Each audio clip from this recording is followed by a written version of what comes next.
Hello and welcome to At the 55, your home for USports football. Me and Tom are back on the mics breaking down week 6 in the OUA. Tom's going to take us in a little story time from his adventures in London and calling the Windsor Waterloo game. We'll take you around the league covering the other 3 conferences, what was going down elsewhere in USports. But first, not before I say, Tom, how the heck you doing, my friend? Oh, I am doing so well, my man, as somebody who was finally able to make the trip all the way down to the end of the 401 under the Golden Arches to Little Rock, Arkansas, and to see everybody there was so incredible. I'll get into the stories, but obviously, as you can see, the new merch that I've got wearing here, thank you so much to the Windsor folks who made my time down there worth every single second that I spent on the 401.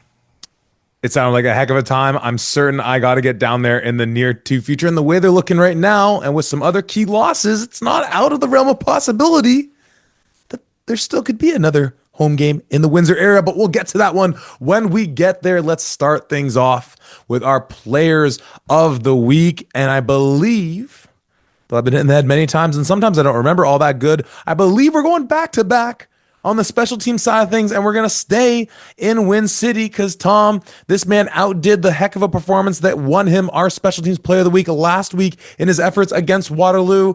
Tom, take us through the day that young Mr. Brady Lister had kicking the ball in the game you were calling with Brett Hedges. He was automatic from anywhere on the field. Brady Lister gets our special teams player of the week. The stats here, once again, I think they might be wrong because he does tie an OUA record in the game for 7 made field goals during the game. I mean, folks, to give you an example, the game finishes 35-0, and the offense only scores 14 points. Actually, technically 12 points because those extra points are also by Lidster, and the rest of those field goals are him as well. So he did an unbelievable job and absolutely gets our special teams player of the week.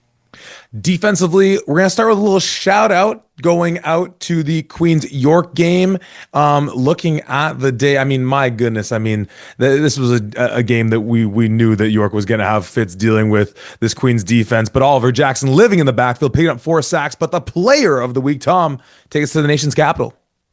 It's got to go to your Guelph Griffins here and the triumphant return of one Gianni Green. He picks off Tristan Lefebvre 4 times in this game. So nice to see what this team can really be when they have their star players back in performing roles. The title of my Guelph Griffins may be under contest given that I picked Carleton to pick up the win at home, but we'll talk about that one shortly. Tom, shout out to, of course, the day that young Mr. Ethan Dolby had rushing the ball in the game that you were in the house for the Western homecoming affair. But we're going back to Kingston for the player of the week because a man that's been impressing all year long had undoubtedly his best day showing. Talk to us about what Mr. Nathan Falcone did against the York Lions. It has to go to Falcone. Before I get into that, we have to give a shout out as well to a guy named Ethan Jordan. He sets the receiving yard record and the touchdown record for Laurier, passing Steph Potasic. And what he has done this season has been nothing short of amazing. He might actually outpace what he did last year in his own record-setting fashion, but it has to go to one Nathan Falcone for these Queens Golden Gales. 6 catches, 258 yards, and 3 touchdowns. So nice to see this young man finally really burst out onto the scene. He's always been a fantastic player for the Gales, but this time he showcased how good he truly can be, and he gets our offensive player of the week. And with the week before seeing Carleton just slip receivers past this York defense left, right, and center, a banged up defense, we knew this, and then seeing Guelph do the same thing see Guelph slow down and pick off that Carleton offense 4 times, it's perhaps no surprise that Falcone and Vreeken were hooking up as many times as they did against that York Lions defense. I'm in shambles with my direction I went with in that one, but let's start off in the Kitchener-Waterloo area to pick up the first game of the week. Sorry, I'm half distracted watching the Blue Jays in the game 162 here. Laurier home against UofT, picking up the mighty victory. Final score on this one, 59-21. And frankly, Tom, that score is closer than it even felt like. This is a game where you mentioned what EJ did, picking up the record setting day and just as part of his historic career he's been doing for Laurier at the receiver position. And this is a day in which Laurier starts off their day going 5 for 5. Every time they're touching the ball, they're scoring. And then even when U of T maybe gets a little bit of momentum or there's an opportunity late in the first half to say, look, let's try to maybe just get a few plays going, get into the half, recover, see where we can kind of improve next, turning the ball over, and then Laurier adding more points to it. I mean, we knew that this was a one-sided matchup in here, but it was over early, and it didn't look like, again, even a resemblance of a close ball game in this one. No, this was Laurier operating at some of the best that we have seen them all year, and especially after the game that they had just last week against Ottawa, where it came right down to the wire and that offense didn't really perform as well as they had hoped in that second half. This was always going to be something of a statement game. It's the homecoming for them as well. They're honoring the 2005 Vanier Cup team. You want to set a precedent, and they did just that, but there was a lot of issues on the U of T side of things here as well.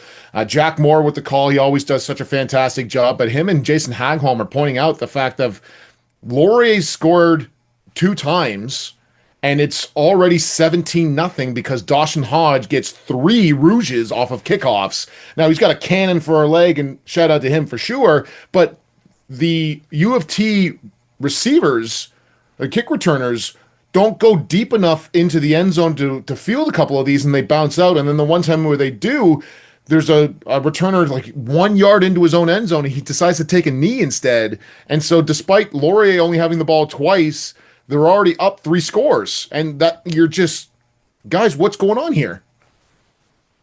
I mean, there's a fool me once, fool me twice, but then fool me 3 times. I don't even know what they call it when that happens. Honestly, Tom, here's where I really want to direct to, because, yeah, there was a lot of issues going on for the UofT side of things. You know, a couple nice plays in the air, you know, the guys that we've come to expect, obviously, with Oseen making a couple nice plays and Joseph from Barnett. But to me, the big thing we got to talk about in this game, if nothing else, and talking about precedence, is Ethan Gregorczyk getting kicked out of this game a week after seeing Justin Pace get kicked out of his game against Waterloo and then seeing him sit out of this one. Now, Laurier is going on their bye week before hosting Carleton. Is it fair to say that, assuming it's the exact same, it was a first half penalty, I believe, and that seemed to carry over? You know, there was some speculation that you raised about whether because of the ejection to Pace was in the first half, whether he'd miss missing the second half was all there was to it. I'm assuming it's fair to say that the bye week doesn't count as a way in which he gets to serve this penalty. He's going to miss ultimately, well, it's really just the 2 weeks from now. So we won't see him back until they go into their final game against Western. Does that seem to be the breakdown of it? Yes, that is correct. When I spoke to Murray Drinkwater last week, asking him about the rules around ejections, he said no matter when it happens, it could be first play of the game in the game that you're playing. If you get ejected, you are automatically tossed for the next game as well. So no matter what, he is out for their next game against Carleton in 2 weeks. Well, and then let's just use that to say then again in the strange way, and not to, you know, when, did the Jays just score again? Okay, no, but they got runners on. Oh, sorry. This is going to be an interesting podcast. But, you know, much like we said with Queens, where it's not in a way to you know, by no means to celebrate these things happening. It's unfortunate when it does. And a lot of the time, you know, you hope that it's all just the fact that it's a fast paced game and that, you know, sometimes the bang bang nature of some of these plays and all that kind of jazz. But as we talked about, it gives the opportunity for other guys to start to fill in, as is the case. We talk about this with so many of these teams. You're missing a key guy. Well, if you're in a manageable win or manageable game, you might be able to slot some dudes in. And in this case, seeing a young kid, I think second year for Laurier, and you were in contact with the folks at Laurier following this one up, of seeing Western Technical Schools out of Toronto owned Kai Gagnon pick up his first career sack, which I believe was his first tackle of the season as well. Really nice getting to see an opportunity like with the Laurier team where we know who the usual suspects are on pretty much every facet of the game. So in that regard, kind of nice to see a little bit of and obviously Grigorsic is only a third-year player. Like, he's not going anywhere anytime soon. But a little bit of, okay, like, who's up next for this team that they've been sort of filling in the coffers, getting to learn behind some of these big vets, and really cool to see the game that Gagnon had as again, second-year player, first time getting real contributions on the stat sheet. Yeah, it was so awesome to see that, and especially in a scenario here where, like you said, Grigorsic gets tossed, but Josh Connor's also not in this game. He's out with a broken thumb, and so naturally, if either Grigorsic or Jesse Wilkins-Flaherty goes down, Josh Connor's going in there, but because he's out as well, Kai gets in there and he makes the most of it. I was speaking to assistant defensive coordinator for Laurier, Coach Christian, and he just mentioned that this young man put in the work in the offseason. He completely transformed his body, dropped about 20 pounds, really just committed himself to the weight room, and made the most out of every opportunity that he has had, including this one here, coming into the game and making them another big play. He said by far the biggest highlight of this, his nickname is the Cobra, and he celebrated with his Cobra dance coming up right off of the field, and everybody lost their minds. So happy for this young man and one of your boys in that, a Toronto kid, coming out and making another big play. And having a big play against the hometown team, albeit in his newfound hometown in Kitchener-Waterloo.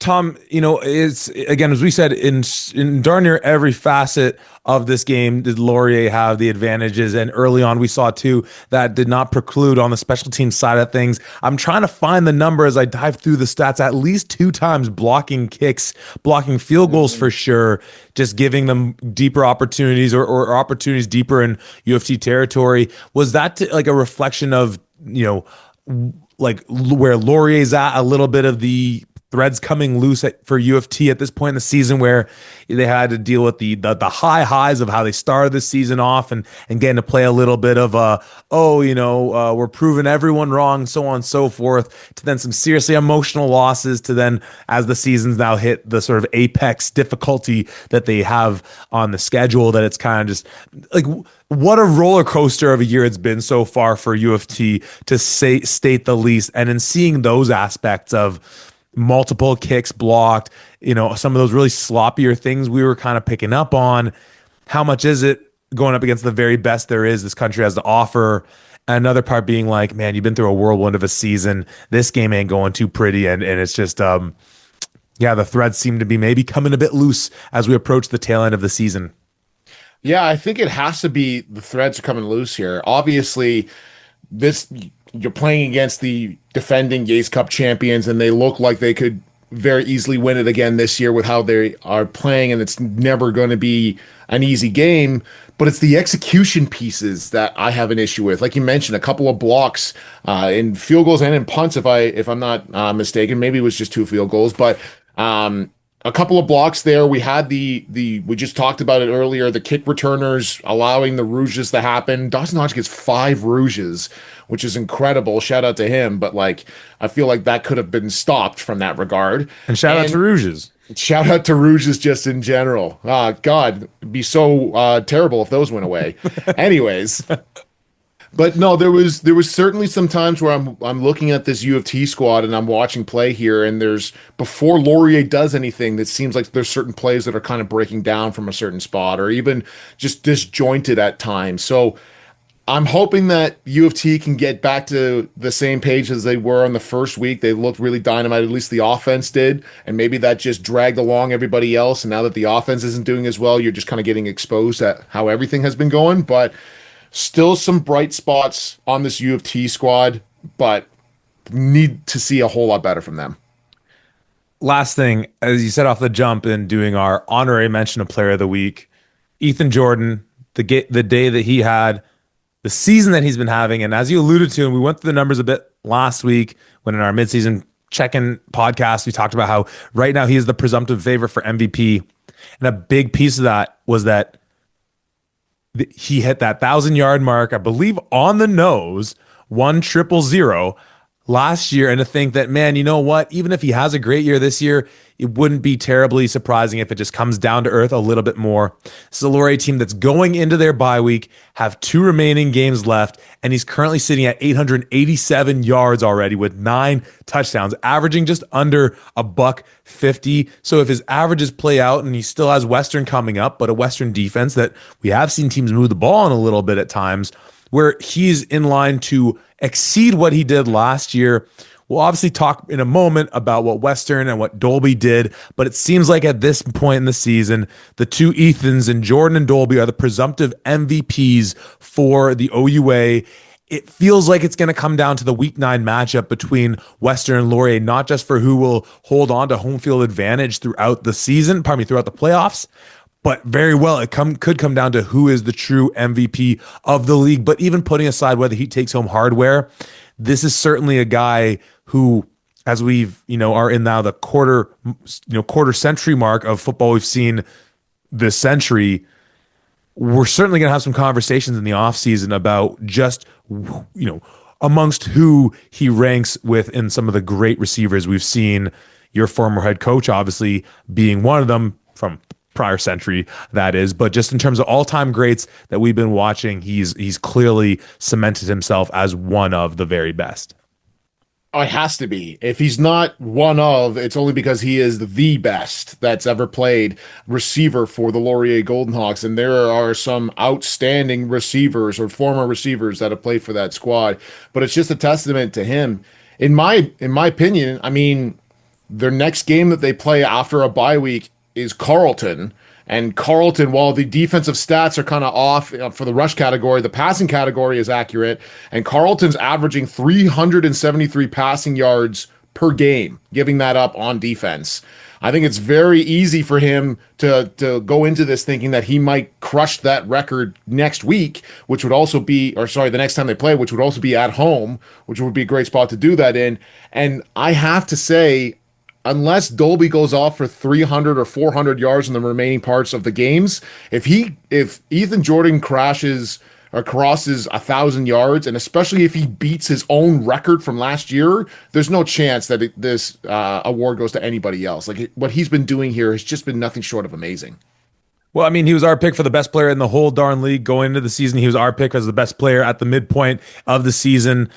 Those Dolby numbers are pretty darn nice. Let's talk about those in a moment. For UofT, they hope to rebound coming home to take on the McMaster Marauders. I mean, I guess the last thing to say about this is, we were kind of wondering about whether we'd start standing quarterback roulette for UofT, and really didn't pan out in this game, despite how early the game got out of hand and out of reach. And I kind of flip-flopped on that last week and setting the game up and saying that on the one hand, even if you make a decision in this game, I would love to see Barnett still get a chance to, in a game in which against McMaster, I think is certainly a much more feasible opportunity to pick up another win than this game was. His last, what I think might be his last game at UofT at Varsity Stadium. You hope he gets those opportunities, but I still just don't know really what direction they want to go. And ultimately, I guess last thing, and Laurier going on the bye, was it a surprise we didn't see a little more O'Donohue, or are they just kind of riding into the sunset with their guys, letting them, go down with the ship? Not to be overly dramatic about it, but like, hey, you know what? He was one of the best in the country by the numbers to start it off. For a number of reasons, it hasn't kept up with that, in many ways because those were gaudy numbers to begin with, and it'd be hard for anyone to maintain that pace. But here we are, and he's still the guy, and good for him. I have no dog in this race one way or the other. Yeah, I think it is a little surprising not to have seen Caleb O'Donohue a little bit earlier on in this game. I mean, by the end of the third quarter, the game is already, by the end of the first half, the game is already well out of hand, in my opinion here. And you don't really see UofT's offense do all that much consistently until O'Donohue gets in there near the end of the fourth quarter, where he is able to move some things around. And he is the only guy who scores both touchdowns for UofT here. So certainly some things to look at from that regard. Like we had talked about before, The passing attack, if you're just looking at passing attack, I think it's got to be Scott Barnett for sure, his reads that he's been doing. But the passing attack really hasn't been there recently. And at bare minimum, Caleb O'Donoghue has a better rushing attack as well from himself. And so even if you sacrifice maybe a little bit of that precision or whatever you want to quantify that as on the passing side of things with Barnett, or sorry, going with Caleb O'Donoghue over Barnett, you gain a whole lot more with that rushing ability with O'Donoghue as well. And at this point in time, especially going up against the McMaster team that, as we'll talk about, has been getting better and better, and that defense in particular is doing pretty well. I think at this point in time, if you want any hope of salvaging the season, getting into the playoffs, you got to pull out every stop and see about what you can do. Well, let's take a look at what those McMaster Marauders were doing on this day as they rolled into London against the Western Mustangs on their homecoming and fell to the tune of 51-22. Tom, you were in the house for this one. A lot of interesting storylines to follow from it, from the absence of Sandro Perini to begin with, which obviously wasn't a major factor into this game, but certainly if you understand the essential nature of that fullback H-back position for that power G offense that Western lives off of, though it was nice to see London's own Brian Bennett from Laurier Secondary School get the start. And you could hear, obviously, as the hometown kid when they announced him in that starting lineup, huge moment for him. That's awesome. Seeing Jerome Rancourt continue on his ascension of just the everything offensive player that he can, rushing for 3 touchdowns on the game. Braden Mazzari having a huge game receiving it. Seeing Seth Robertson kept off the stat sheet, which I'm curious if there's something I missed on the broadcast that you were able to see on the sideline. To just, again, Western having a very traditional game for them. Now, you were messaging me early on of saying that you're by no means really feeling that there's an upset coming your way, but there was a number of things Mac was doing early on in very Mac fashion in terms of hitting some of those crossing routes, letting their guys like Jackson Taylor make some plays in the air. The defense doing an admirable job early on, slowing down the rushing attack a little bit, forcing a couple punting situations. It very much had that classic Western look to it that even if early on it felt like that's a little tighter than you'd expect, it's again, just wait. Just wait. They're going to keep leaning on him. You being in the house, you being there for the Western homecoming, by all accounts, great vibe in terms of the crowd and the engagement, and Tampa's scoring a couple runs, doggone it. And this is going to be meaningless for everyone watching and listening because the game will be over by then. But Tom, take it away right now. What was it like being in the house for Western's homecoming against your McMaster Marauders? Well, first and foremost, it was awesome getting a chance to see that. I mean, typically speaking, if the stands are completely sold out, Western can hold roughly 10,000 people, but they brought in additional stands in the back end zone. They had an entire Western alumni section for homecoming, and I think it's fair to say there's roughly 15,000 people at that game, and it was truly outstanding to see just a sea of purple. Going out there, getting a chance to speak to a bunch of the players, seeing our guys and Coach Yonkis and Coach Richard beforehand. And it's an incredible atmosphere, truly, when you go on to anytime you get into London, but especially when you have that many supporters who are coming out and that from that regard. But I saw a lot of things from this McMaster team that I actually really liked. A few times there, well, let's stick with the positives. When they first get the ball, one of their first drives, they consistently move the ball down the field in those short drives. And this is right after Western takes the ball and they have to settle for a field goal. Mac drives the ball almost all the way down the field. Michael Horvat kicks a field goal, and we're tied up at 3. And then the direct ensuing drive, they force Western to a 2-and-out. And I'm looking around being like, oh, damn. At no point in time am I thinking, I should have picked McMaster to win this game or anything, but this is in no way, shape, or form Mac just rolling over and allowing this Western squad to just kind of do whatever they want. And actually talking with a few of the players and coaches beforehand, they say it's always something of a pain to play McMaster, because even if they are near the bottom tier of the OUA or whatever, this is a team that's always super well coached and a team that just never gives up. So even if they're down by a few scores, they're always going to come at you with everything they have, which I thought was a real testament to these Marauders as well. But to me, the biggest aspect here And it's just like we've mentioned before, and you've even kind of championed as well, how excited you are for next year and how excited that makes you because this team is so young. They get the ball to start things off as a perfect example of this. And Thalman rolls out to his right on a second and 8 and throws a comeback route. And it's a great pitch and catch to Aiden Nemeth. He goes out onto the sidelines. It should be a first down. But then it's all offside against McMaster.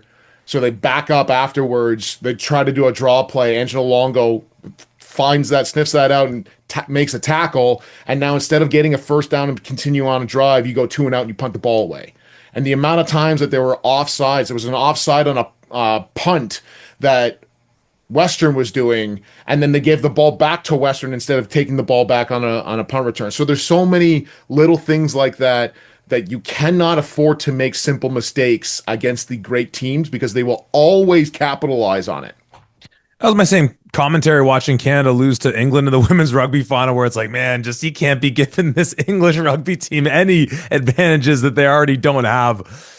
With that defense, though, as you're talking about, obviously for Coach Grandy, the homecoming with his last stop being in Western, and he was going to have his guys ready, and a lot of the usual suspects in terms of Tony Sostanovic coming up big in the middle for them, and Ethan Stewart, Zachary Payne, but a guy that again you had really brought to our attention in Christian Chukwali a few weeks back. I believe you said first year kid, was it? Mm-hmm. And again on the day getting into the backfield, and at times not that I was terribly surprised, because on the one hand, we think about great O-lines, we think about this Western one. Didn't look like, Sebastian Seabald was kept out of the starting lineup. I'm curious if you were able to being there, find out a little bit more of what his status is, because we've seen him back in a little bit. Now he's out. He's kind of doing the hokey pokey here, obviously, doing what's best for him and as a result, the team. But seeing a MAC team where, yes, that front seven is where we've been excited about them. And it looked like Carter Blad might have been out. I don't know if there's another young man with that shaved head beard combo on the team that was in street clothes.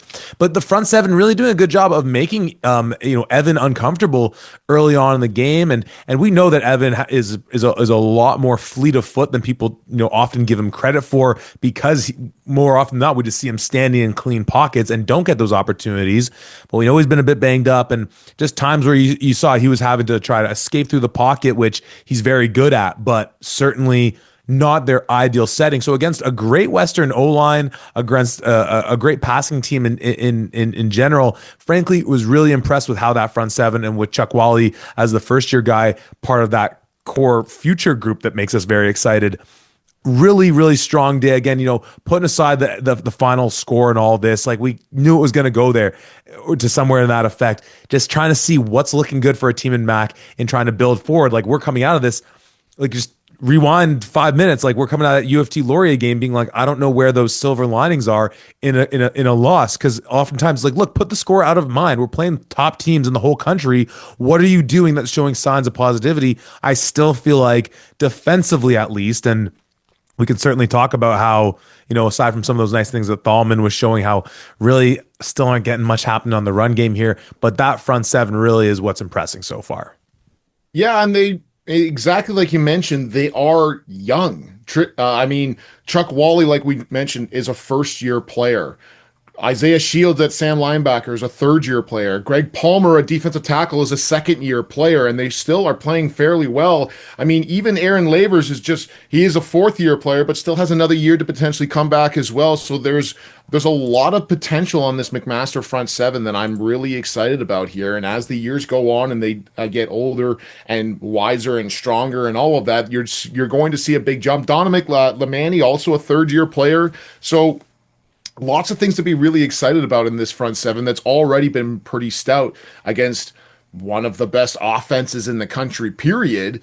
They were still able to showcase some really solid things, and an offense for McMaster that had a lot of question marks of, but I saw enough good things to still remain excited, despite the fact that, Western gonna Western, and that defense is really good. But Aiden Nemeth still finishing with 7 catches for 72 yards and a touchdown. Everett Reed getting more into the game here as well, 68 catches or 68 yards on 5 catches. It was really great to see this passing attack get a little bit better, with just moving the ball in general.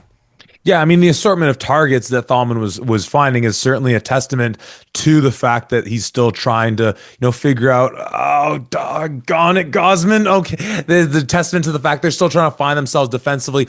Last thing I want to get your take on, being in the house, was this Western defense. We've certainly seen them taking marked strides as the season's going along. Young defense as well, anchored by the first year in Jackson McKay in the secondary. You got to meet Pops before the game, the legendary Todd McKay of the Banting Broncos program, and of course the voice of Western Mustang football on their OUA.TV broadcasts. Being in the, and of course having a veteran laden defense at the same time on the front line, and Abdu before, and all these guys as well. What was it like for you seeing them up front? How did it feel like ultimately a Coach Gleason defense we've seen year in, year out? It's just new pieces in there, or was there something a little was there something that stood out of being like, okay, like they're obviously very good, but I can kind of see it or understand it a little bit more now seeing them live of where maybe there are those edges where teams can get the ball moving on them a bit. Well, I think it's just purely, we talked about the youth that's on this McMaster team, the youth that's in that Western defensive secondary. I mean, you mentioned it, Jackson McKay obviously being a first-year player at that safety spot, Thomas Silcox, who was in that back end and now moved up to, I believe, boundary half, is in his second year as well. You got Chris Camlin Cogler, who's been there for a little while, and obviously Richard Adu before, who has as well. But whenever you have those young players, sure, there's the capabilities to try and find something or to get them off their heels or whatever the case may be. But these guys are playing at a very high level. And Coach Gleason would only ever play a first year player if they're playing at that very high level. And I think they fit the mold there pretty well. To me, it's not necessarily an idea of like, oh, like if you do this, then you can move the ball on these guys. It's just purely you have to try to outmuscle them in certain areas, and that's not an easy thing to do. I mean, Max von Muhldorfer is by far, and we've watched a lot of games, you and I, and I've been out to OC a lot of games in person and specifically watched D tackles. There is no better one tech in the conference and potentially in the league than Max von Muhldorfer. What he's been doing to double teams consistently here has been nothing short of amazing. And when you have to just get past him in order to try to do anything, first, that's obviously going to create some issues there, and then the back end and what they've been able to do as well. So I've been very impressed with this Western defense. I don't know that they are the same unbelievable stout defense of old by any means, but this is still a top tier defense within the conference. And speaking of defensive tackles, Angelo Longo, Yeah. getting that ball to his big bare mitts of hands he's got there and rumbling into the end zone. I mean, I think he only had to run about 2 yards to get in there, but we got to call it out whenever a big man gets into the end zone, whether for the touchdown or the pick six. Well, touchdowns in both cases, nonetheless. For Western, they hit the road to take on the Windsor Lancers at the end of the 4-1. Oh, and Tom has a point to throw in there as well before we move on to our next one. Yeah, sorry, my apologies, Tom. No, all good. A couple of things. First and foremost, running back screens do not work for McMaster against Western. Angelo Longo takes that one back. And in my first year, we had defensive tackle for Western. Back when we played, why can't I remember? Daryl Wad? Yes, Daryl Wad in his first ever start, I believe. Good job, Takes that back to the house against my McMaster team, the same 2011 team that won the national championship. He took that back, and it was a big part of why we lost that game to Western in the regular season. So, Mac, don't do running back screens against Western. Well, and just quickly on that one, I'm trying to remember the name, but the former Sam linebacker who would have graduated only like a year or two ago. Remember, there was the game that Mac goes into Western and they have the opportunity, and Keegan's driving, and it's like, oh my God, are they actually going to pull it off? And then I'm forgetting the linebacker's name who gets the pick six. I don't think it was on a screen per se, but anyway, so nonetheless, back-breaking interceptions getting returned for interceptions at just the wrong time. If you're Mac, obviously at just the right time. If you're Western, sorry, I know you had a few more points. I'm going to Max Nixon. My apologies. So yes, screen games or just opportunistic interceptions for Western seem to happen against your Marauders. Please continue. No kidding. The last thing that I wanted to get into here, obviously this rush attack for Western has been fantastic. We read off Dolby's numbers, 20 attempts for 199 yards.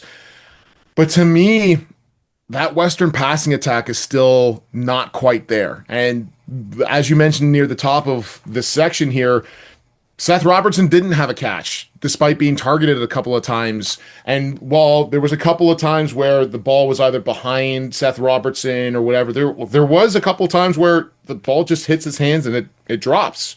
And it's not something that we've ever really seen from Seth Robertson in this regard. And so look for him to try to get back into form for sure. But once again, we're not in the meeting rooms. We don't know what the exact play call was or who was supposed to be where. But despite Evan going 13 for 22, 192 yards and 2 touchdowns, like some of those incompletions seem to be behind his receivers. They didn't seem to have that same level of chemistry that we just come to expect from this passing attack here. I mean, Braden Masseri seems to be the safety blanket for this squad as well, and rightly so. He's a phenomenal player. 6 catches, 101 yards, and 2 touchdowns, including he's one of those dudes that, once again, I've mentioned this before. I love watching Braden Masseri. He's one of my favorite players to watch, but I absolutely can recognize if I had to play against him, I would hate his guts. He scores that 39-yard touchdown and then immediately gets into the end zone, strikes a pose, and just stares at the MAC DB who was trying to guard him. And I'm like, oh, I hate you so much, but I can't stop watching you. Masseri's just such a dynamic player. Well, I mean, gosh darn it, Mama Masseri was telling us to not pump up his, gas him up as much as we were after the day he had against Guelph. I can only imagine like whatever comes above cloud 9, he's on cloud 10, 11, 12, 13, 14, 15, 2 touchdowns on a Western homecoming. I mean, come on now, B-Miz. He was probably shutting it down on Richmond Row all night long. Hopefully he made it in time for his rundown in the morning. But you know what? That's a confidence that comes with being part of a great team like that, and I find always toe that line of like of not being, sometimes they get in that cocky territory, but it's the confidence that comes with being one of the best, knowing you're one of the best, and he's certainly one of the best components of that offense. And yeah, to your point, they need him now more than ever, and we'll see what they can do against a much more stout Windsor defense. Again, giving Mac all the flowers they deserve. And as we said, Mac will hit the road again to take on the U of T Blues. Let's head into our next matchup, where we're going to go to Kingston to see the Queens Golden Gales take out the York Lions to the tune of 57-5.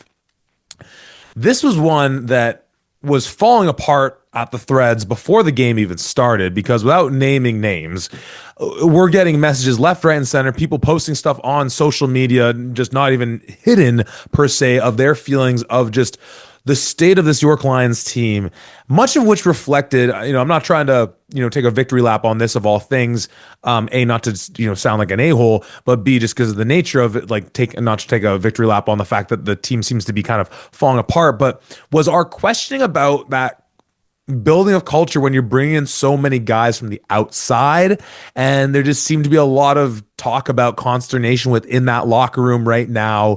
And obviously we don't know the details of all those things, but in some ways maybe it's confirmation bias. So I don't want to, so again, more reason not to try and take a victory lap on it. Oh, is Kirk hitting another home run? Oh, all right. It's at least a double. But again, I think somewhat validates that perspective we took of when you build a team with sort of these guns for hire, at best, you have a great year this year.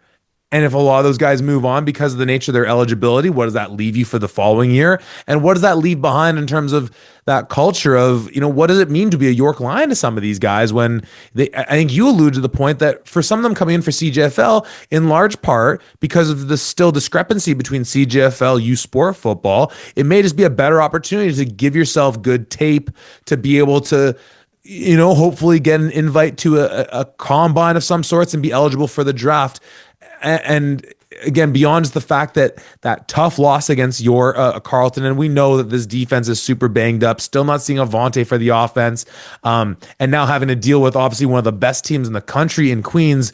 So it's similar where with the UofT commentary of being like, we kind of expected this game would be ugly, but it's some of the other things, and much more so in this one than with UofT because of just what we were hearing and people posting online, where it's like, oh, it's a tough time right now for those York Lions. Yeah, it really is. Once again, you start talking about this entire York Lions team and the success that they have is really on the back of Keegan Hall and the passing attack that's in here, because as that offense does well, it naturally starts to bring up everybody else. Well, when Keegan goes 19 for 33, 157 yards, no touchdowns and 2 interceptions, there's not really anybody else to say like, hey man, it's okay. Like, we got this. We'll make sure that we pull you back up and that we'll take care of things here. Like Malchus Alunga, who we know is a great running back, 4 attempts for 40 yards. Matt Lynn going in there, he has 3 attempts for 28 yards as the second highest. And then the third highest is Keegan Hall taking off and running with it for 22 yards. So there's not really a run game that you're able to rely on going into this one. The passing game, when that gets taken away by one of, if not the best defensive secondary in the conference, what's your response? And you're going to have something else to do here, or you're going to have another avenue to try to score points. And there really isn't one right now for these York Lions. And we mentioned it before. This is a York defense that is severely struggling, especially in the passing attack here. And Alex Vreeken really showcased his capabilities that he has here. 17 for 27, 394 yards and 4 touchdowns, albeit 3 of those going to Falcone, and one of them being a 84-yard scamper by Russell Weir to open up the majors here. Like, this is a solid case to showcase once you get great receivers who get the ball out in space against this York Lions team, they're gone. And I know we'll talk about Carleton and Guelph in a moment, and again, it's with the commentary piece we do every week gives us more ability to recontextualize maybe what we saw before. And though, yes, we knew that this York defense was super banged up, and Brody Clark just again furthering as we keep saying with how much better they were defensively last year, and it's obviously not just Brody that they're missing on that defense, but with how much better they were last year, it's that piece of like value via him being missing of like, man, oh man, I don't know if we really appreciated how good he was last year, albeit we wanted to get that second opportunity because that was the first time we saw him play in the OUA. So that much more frustrating just as an OUA fan to have missed a full season of Brody Clark football. I mean, knock on wood, hopefully it's not the full season or from whenever he went down against Mac. But it just, again, so whatever. We'll see if the commentary with Guelph Carleton, what that projects in terms of what we know about those teams. But all those things that Vreeken was able to do with Falcone getting behind the defense, and I don't know if it's a product of the fact that Jared Kasari is arguably, the best running back in the conference. I know we just talked about whether Ethan Dolby's going to be the MVP or Ethan Jordan. I still think that Kasari, if you're just doing a straight draft, he might be the guy I'm taking of all the running backs first and foremost. And the long and so maybe those guys getting behind the defense is that those DBs are like really like keeping their feet in the ground because they're like, we're going to have to come down and support on the run if need be. But we did see that happen a lot against a Carleton team who clearly doesn't have a very strong rushing attack. And the long touchdown for Kasari, 59 yards.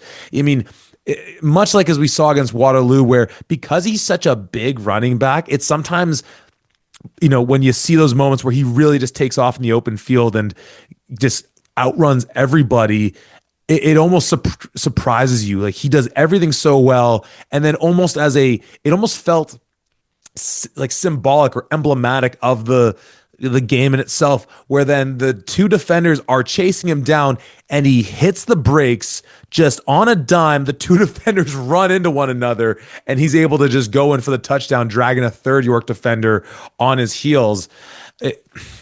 There is the part of me that still wants to ultimately say that it's the Brody Clark piece as much as anything. And it's Queens being that much stronger.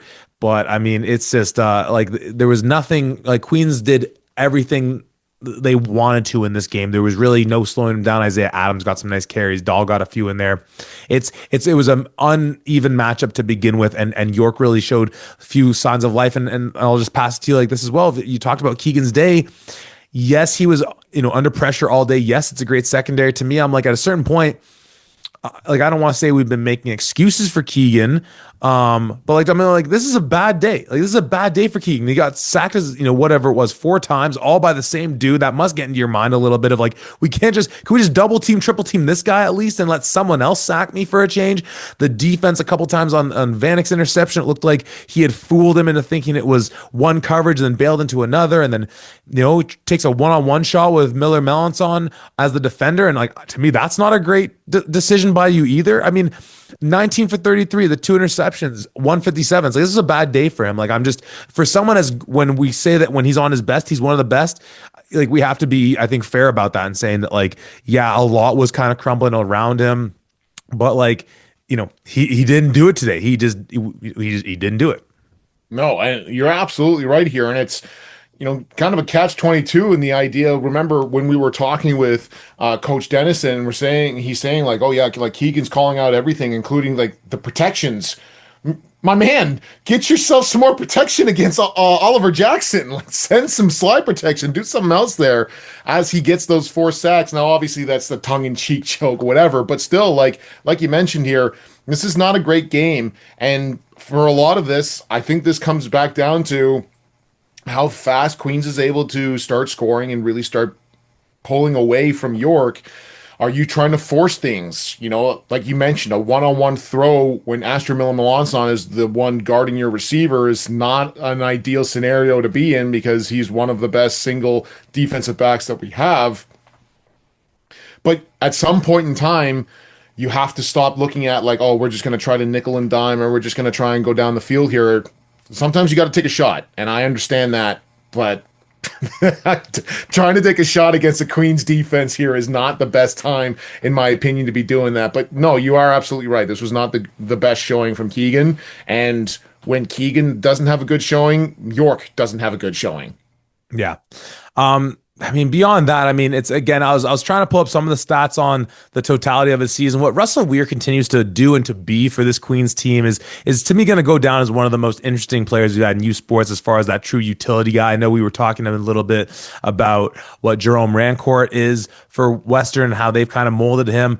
Again, I believe before Anthony Leo really took the reins, help me if I'm wrong on this, it was between Weir and Leo. So clearly showing he's got the arm there. We see him take jet sweeps. We see him with the ball in his hand. We see him return balls for them. I mean, some teams do give players the designation of athlete, and I don't know off the top of my head what he's listed as, but truly one of the most fascinating players that we have within USports.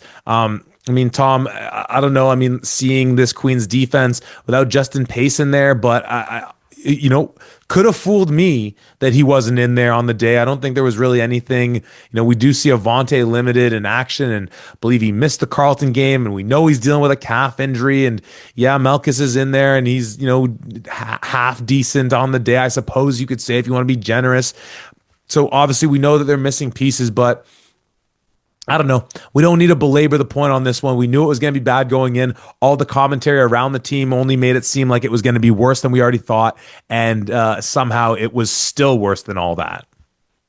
Yeah. Also, just as a quick aside, they do have Russell Weir listed as a quarterback on the official roster, which is awesome.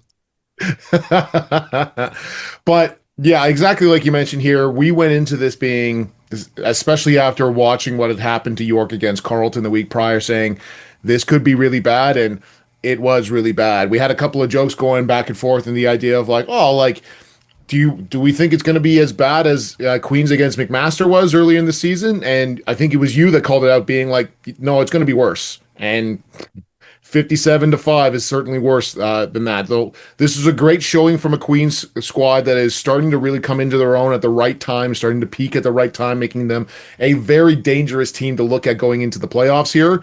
But York seems to kind of coming apart at the seams at some of the worst time. So let me ask you this then, because for Queens, they hit the road to take on Guelph on the homecoming game, and then for York, they're hitting the road to take on Waterloo.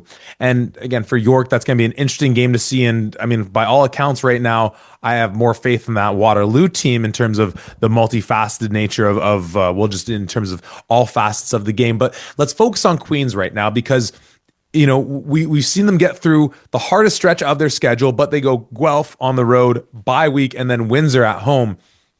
So much more so in the Windsor standpoint, but frankly, on both sides, defenses that are going to give them a bigger challenge than what they've had to deal with the last couple of weeks, pretty much since Laurier. What is it you want to see? Because I know with the defense, I like if you or anyone has questions about this defense, then the standard is just too high, or I don't know what you've been watching, but you more than anyone, or just between the two of us, have still been sort of waiting to see a few things from Alex Vreeken to be able to just stamp of approval that he is the guy that can truly take them to that mountaintop. We have had him in that prove it tier all year long, and certainly though you still have to, well, obviously by definition, prove it to prove it. As much confidence as you having as much confidence as you can in the quarterback gives them that much better a shot at doing so. With 2 more games remaining and a bye in between, one against the Guelph Griffins defense, the secondary, which had their best game of the season against Carleton right now, and a Windsor team with the likes of our guys in Bobby Springer and Asibo Dotsie and Ethan John. What are the things you're looking to see in the home stretch for Vreeken to be able to go into the playoffs with the utmost confidence to say that, yeah, this team could take out the top 2 teams and possibly raise the Yates Cup this year? Well, I think exactly what we saw in this game is what I'm hoping he realizes here. And what I mean by that is there's been a lot of times throughout the season so far where Vreeken has been attempting to make the unbelievable throw, the corner route down the sidelines to find a guy or whatever the case, and those tougher throws to get the ball to his receiver in those big play moments. And while he certainly has the arm strength in order to do that, sometimes those are just unbelievably difficult throws to really connect on here. So what I'm hoping that he understands, and I'm sure he does, but just for the sake of this, is that if I just get the ball to my receivers in any way, they have the ability to take off and score touchdowns immediately. Yes, this is a York defense that is admittedly fairly weak compared to the rest of the conference, and certainly the other 2 teams that they're going to be playing against before they get into the playoffs here. But Nathan Falcone and Russell Weir on their own just kind of prove that they are 2 of the very best when they are given a chance and they've got some space. So you don't always have to fit that ball into a dime-sized window down the sidelines in order to try to make a big play. Sometimes it's just enough to get it into the hands of your receivers and watch them work. To me, when you look at this Queen squad and you go, yes, they've got the offensive line, Jazz Kyra and other tackle. Nicholas Henning. Thank you. Jazz Kyra and Nicholas Henning are doing fantastic, and the interior of that offensive line has been making holes for Jared Kasari in that run game. So check the offensive line, check the running backs. The receivers obviously have proven themselves over the past few weeks. Check that as well. That defense is unbelievable. Eric Johnston, Stephen Capea, Oliver Jackson on that defensive line. The linebackers that they had a fantastic game, and Pace wasn't even in there. He comes back for them in this next game, and that defensive secondary, like I mentioned, is one of the best that we've seen. And on the special team side, I was thinking about this before we recorded. I don't know that there's another special team squad that is as well coached and is so down with their executions as this Queens team. Coach Charlie Taggart has done a phenomenal job top to bottom here and what he's been able to do here. To me, the only missing factor, not even missing factor, the only piece that they are missing is a quarterback. And they've got one of the very best in Alex Vreeken. And it's the reason why I'm always so, I hold him to the very highest of standards, because when he's making those throws, when he's confident, he's in the pocket, he's up there with anybody else. And if they get his very best into the playoffs, there's no doubt in my mind that they can start fighting for Yates Cups. Last thing I realized I want to bring up, and you seem to have more insight on this than I did, was that we not only saw the absence of Justin Pace in this game, but the absence of head coach Steve Snyder on the sideline for the team. And obviously important to be able to cover, not just because it matters when head coaches or coaches of any stature aren't there along with players, but as well because we saw another example of a player, as we talked about, Ethan Grigorsic, getting kicked out of their team, so as their game for Laurier. So again, trying to think of whether there's a precedent here, whether there was anything different we saw. Why wasn't Coach Snyder with the team? Is it connected to the Pace suspension? Is it involved? What do we know of the situation? And is there anything else we can read into it as far as what we might expect the OUA to come down on Laurier with from the Grigorsic situation? So folks who are close to the program, what they have told us is that they believe Coach Schneider not being on the sidelines was attached to the Justin Pace incident that happened in the previous week against Waterloo, not because of the hit itself, or not just because of the hit itself, but because Justin Pace actually got an additional penalty after that hit had happened with an objectionable conduct as he was going off the field here as well. So there's some speculation that that's where that was tied in. We don't have the exact full story, so I don't want to go into more speculation regarding this. But more than anything, I want to give a shout out to Coach McManus as the interim head coach. He gets his first dub, first victory as a head coach. And that's a man that's been a Queens faithful for a very long time and has had the tricolor in his heart for a very long time. Shout out to Coach McManus and shout out to this Queen squad.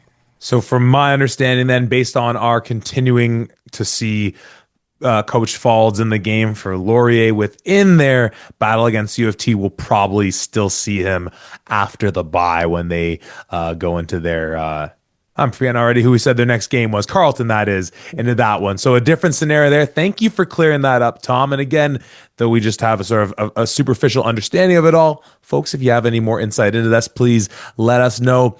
Let's head to the nation's capital to talk about the Guelph Griffins picking up the major win on the road against the Carleton Ravens. Final score on this one, Guelph 55, Carleton 28. I mean, Tom, I'm taking a victory lap on this one. Yeah, damn right. Because you know what? We had a Guelph team that was sort of sputtering offensively, and they know they need this little kick in the pants. So of course, Mr. Guelph Griffin himself, Zach Peter Shamai, is going to do what? Pick the Carleton Ravens and get the boys going. That's clearly what I did on the day. No, I have no stake to take in this one whatsoever. This is a Guelph team that defensively, as you mentioned, Johnny Green being back with that team all over the field for them, and just taking opportunities offensively to be able to punch it in where need be. Of course, when Green gets the first pick six, Carleton responds with the touchdown. Tristan Reddy was looking really good. And again, Lefebvre just looked like, all right, one mistake, see if he can shake it off. But between the pressure Guelph was able to get from the front seven, being able to make him uncomfortable in there, and I love the way they were using Demetrius Masuka, which to me is so essential to just what was maybe missing. And that Sam linebacker is such a we talked about it all the time, between just losing someone of Anthony Mortuzzo's caliber, but then also just not knowing who that player is for you, kind of connecting your DBs to your box play. And maybe that makes sense of how early on we're saying, man, we really like the DBs. We really like the guys they have in the front seven. Yeah, they missed a couple good guys sort of in the interior, and not to sleep on the loss, of those guys, but really is having that player that connects those two units together and of the caliber of what someone like Masuka can do to really bring things together.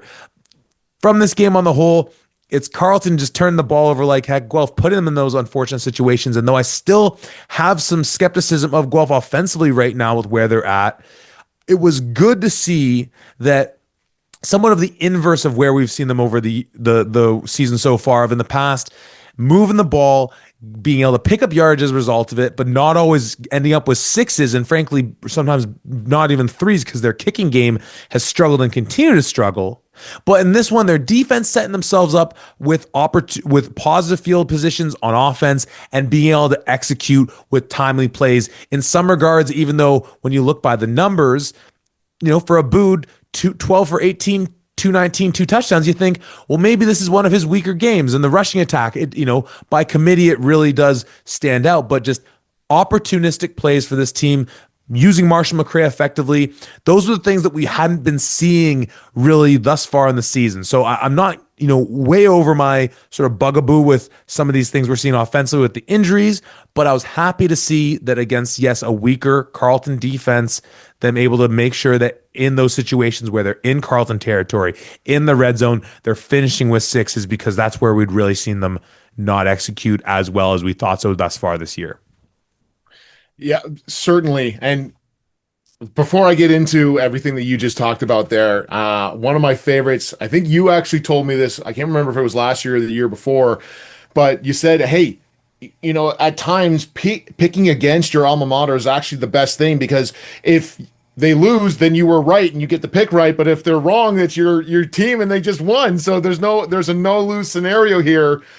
But it did seem like Guelph in particular was like, hey, Zach, we're still your squad, because not only do they win, but they put up exactly 55 points. No, the start, yeah. Hey, The stars aligned. Yeah, sometimes there's a method to the madness. Sometimes the madness is just madness. But anyways, continue, Tom. No, but exactly like you mentioned here, there's been a number of times throughout not only this season but previous season as well where the offense has kind of struggled or something has happened there, and the defense has been the one to step up in place and say, "Hey guys, like we got you here. Like we'll give you a good field position, or we'll do something else in order to support you." This time it was the offense really starting to take hold here. Willem Arsenault, seeing him be able to pop off 3 catches for 113 yards and 2 touchdowns was great to see in his own right there. I mean, Mason Duval running the ball, running hard was awesome as well. He finishes with 85 yards. Donovan Malloy was 72, including a long of 43.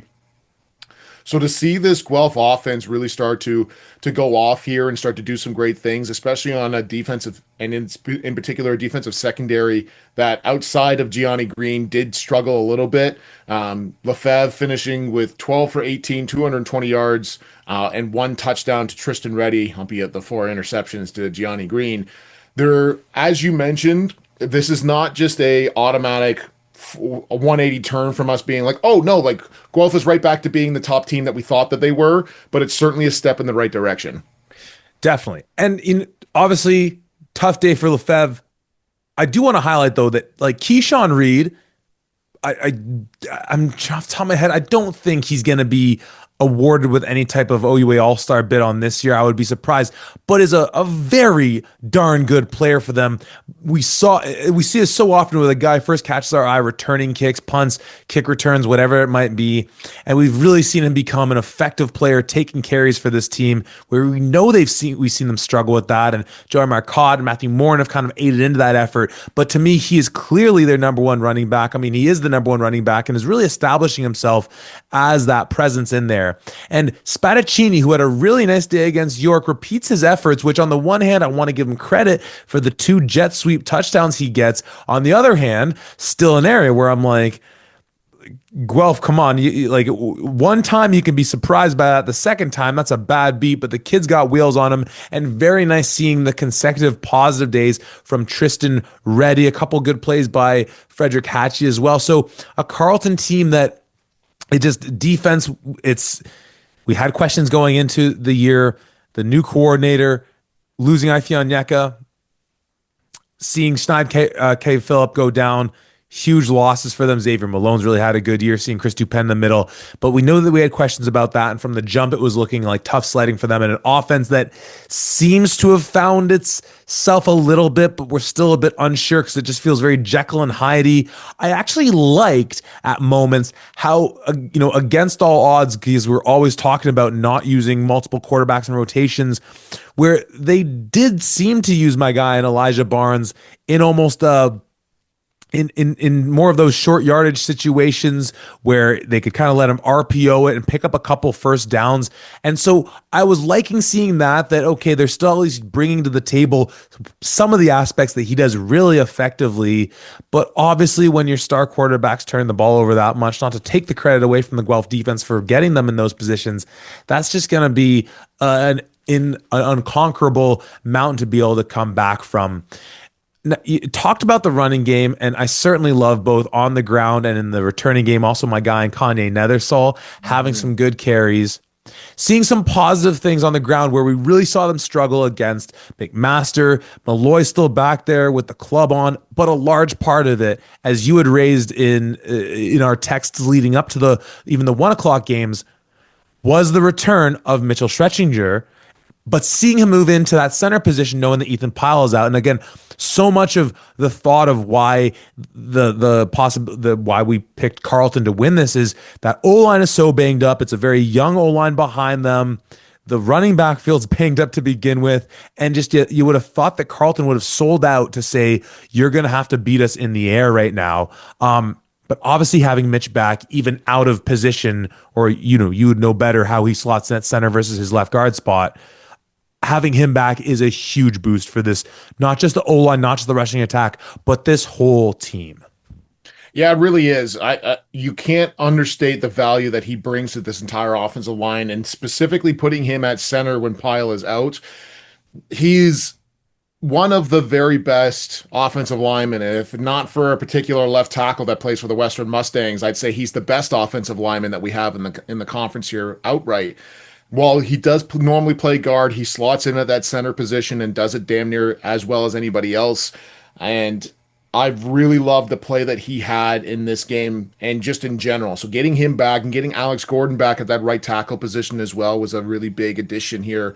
Yes, you still have a couple of young guys that are in starting in those two guard spots, or sorry, the one guard spot with Daniel Hosevar being bumped back inside. But being sandwiched in between the rest of those four unbelievable offensive linemen, you can get away with having a young buck in there that in his own right, I believe it was Riley Brackenberry, was playing pretty well as well. I do also want to give a shout out to that Griffin defensive line as well. They were doing a lot of things to make Tristan Lefebvre uncomfortable here, including one guy in particular, and Nicholas Parchenko. He finishes with 3 tackles and 1 big sack. And the reason I want to bring him up, as folks may know, I coached for the 2019 Guelph Griffins. And that was Parchenko's first year there. He started off as an offensive lineman and was kind of awkward to the position, didn't flow kind of naturally for him. In his second or third year, I believe he made the switch to go into defensive line and just committed himself to being the best player possible and has bloomed into being a really great, stout defensive tackle. And if I'm not mistaken, a one tech for these guys as well. He has a great game here and he's continually been great for this Griffin team in general. So just wanted to give a quick shout out to Parchenko in particular. And I think part and parcel with what his continued success and continued impact, along with starting to see Robert Keys Wilson start to play up to the expectation, the standard that we had led to believe he was that leap he was ready to take, is then seeing how that's opening up windows for guys like Braden McDougal and Javon Jacobson to create pressure from that linebacking core where we know they have a ton of talent. Nathaniel Slaughter in there as well. Again, a defense that has been, by the numbers a bit lacking this year, but in terms of the players on the field, we just knew that they had all that potential in the world. I'm not terribly upset with Carleton still putting up the 28. It's obviously a bit more than you'd like to, but it's actually less than what Guelph had been giving up. So it frankly is a bit of improvement. And you had this team on their heels needing to be able to strike, and a couple times getting behind you. You don't love it, but you'll live with it. Speaking of getting behind the defense, and speaking of guys on this Guelph team starting to finally become the players that we anticipated, big number 5, Willem Arsenault.